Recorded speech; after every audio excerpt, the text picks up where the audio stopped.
Ama ni Carlos Yulo nagbibisikleta lang papunta sa kanyang trabaho.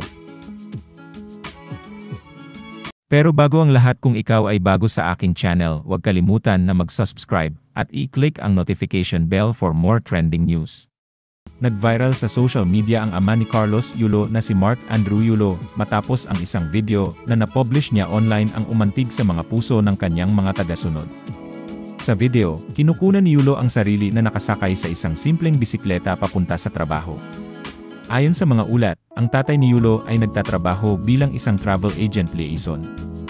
Sa kabila ng milyon-milyong kinita ng kanyang mga anak sa pagsali sa mga gymnastic competitions, determinado pa rin si Yulo na gawin ang kanyang obligasyon na suportahan ang kanyang pamilya. Matatandaang hindi na itago ni Yulo ang kanyang kalungkutan nang akusahan siya ng kanyang two-time Olympic gold medalist na anak na ibinulsa ang mga cash incentive na natanggap ng huli mula sa iba't ibang kompetisyon.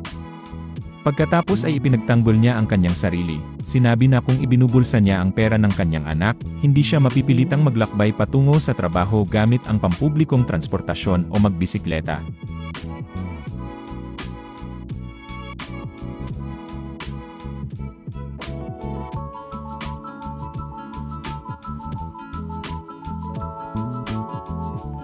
Samantala, mula nang mapublicize ang mga issue niya sa anak na si Carlos Yulo, biglang lumaki ang follower ni Angelica Yulo dahil sa halo-halong impresyon sa netizens. Mula sa kakaunting followers, nakakuha na ang nanay ni Yulo ng 50,000 followers na nagbukas ng maraming opportunities para sa kanya. Noong August 28, pumasok si Angelica Yulo sa isa pang partnership sa isang dental clinic.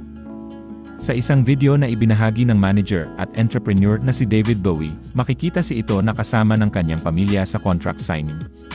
Nagbiro pa si David na pumipirma si Mrs. Yulo sa ilalim ng isang talent agency. Okay, so i-review mo na yung contract sa gagawin na kitang star image artist, 5 years. Hindi ba ang Viva Max, ha?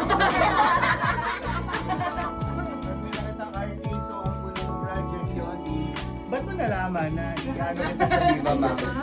Oo, kausap ko na si Boss Vic eh. Oo, Viva Max. Hindi, contract nila yan sa Smile 360 Dental Clinic. Magiging kapamilya na namin sila sa Smile 360. Yulopam!